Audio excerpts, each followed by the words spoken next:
Hello, my name is Joe, and my aim today is to teach you how to make a midsummer flower crown in honour of Mrs. Noah, much like the one I'm wearing right now. So it may not feel like midsummer, in fact, it's very wet at the moment, but hopefully we can find everything we need in the garden to make a crown just like this.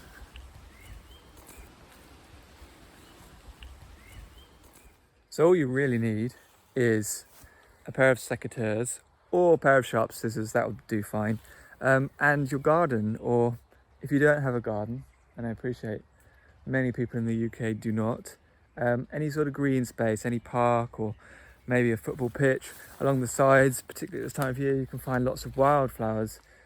So for the basis of the crown, today I'm going to use some clematis that's just been trimmed off. But you could use honeysuckle, saplings of young trees, willow, anything like that. Anything that's got a nice flexibility to it and strength that you can sort of weave around. You just need a length long enough to go just a little over twice around the circumference of your head. So next up we want some greens, some leaves to go on the crown, and I've selected this shrub which looks good. Next up, we're going to start on the flowers. There's some nice oxeye daisies here. So traditionally, in the Scandinavian tradition, you want 7 different types of flower in your crown. Let's find some ones with nice long stems. So for my 7th flower, I'm going to break with tradition, and I'm going to put a bit of lavender in there.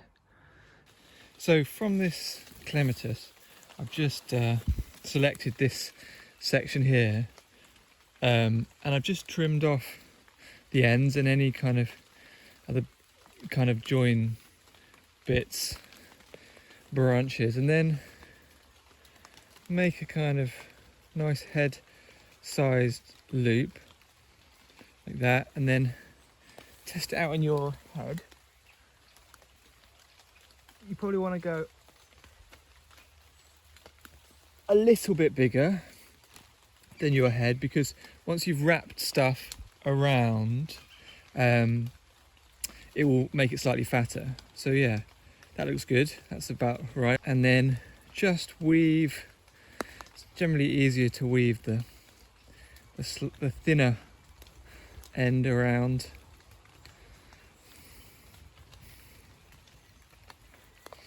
Until you have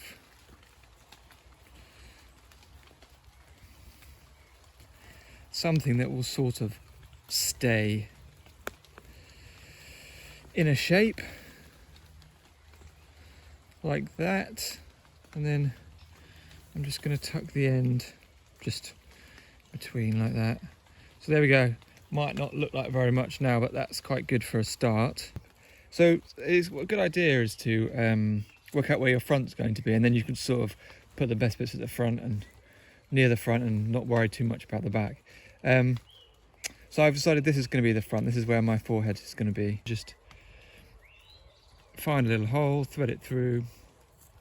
So you're kind of working backwards, and then wrap this around the crown, and then find somewhere the end where you can poke that through. So you've got a bit of green on there to start. Another one to come to join up. I'll do it so it joins up in the middle here. So I'm going to go through here, and we've got our 2 nice bits at the front there.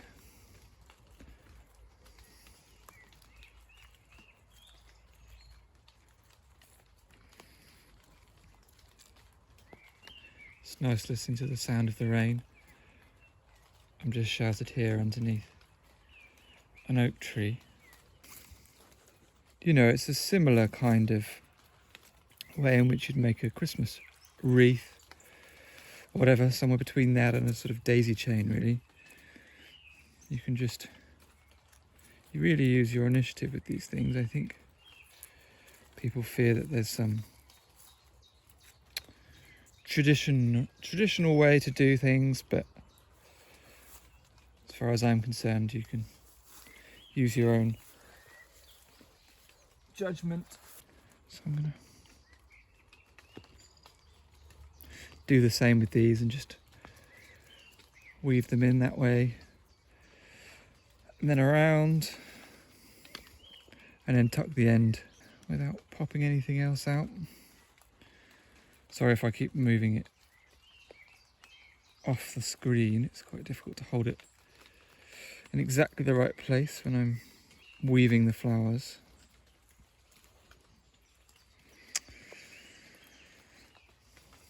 Yeah, I don't know where this tradition comes from. Obviously it's a strong one in Scandinavia with the celebration of Midsummer, but I imagine it's a ancient pagan tradition.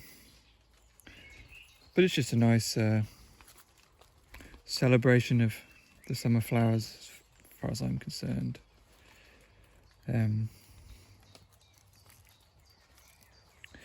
Almost forgotten where my front was now. I think it was here somewhere. But anyway, it shouldn't really matter. I'm sure you can be a bit more organised than I am. Rather haphazard.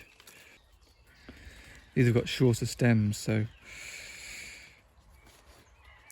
less weaving.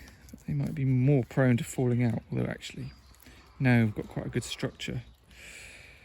They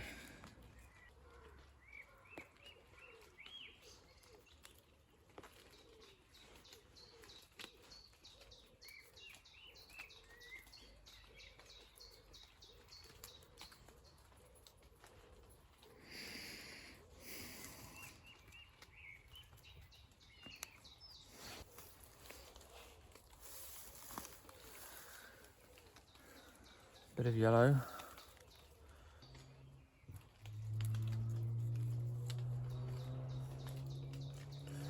Certainly wouldn't worry about the symmetry too much. That's garish yellow going in.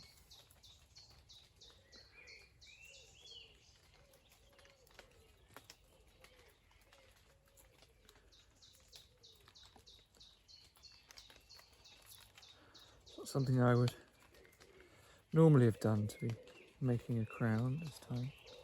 Actually, it's quite nice to be out in the garden and a chance to look more closely at some of the flowers. I've gone rather big with this red rose here. It may look a little out of place. Lose some of the leaves, where will it go? I guess the only place really is bang in the middle.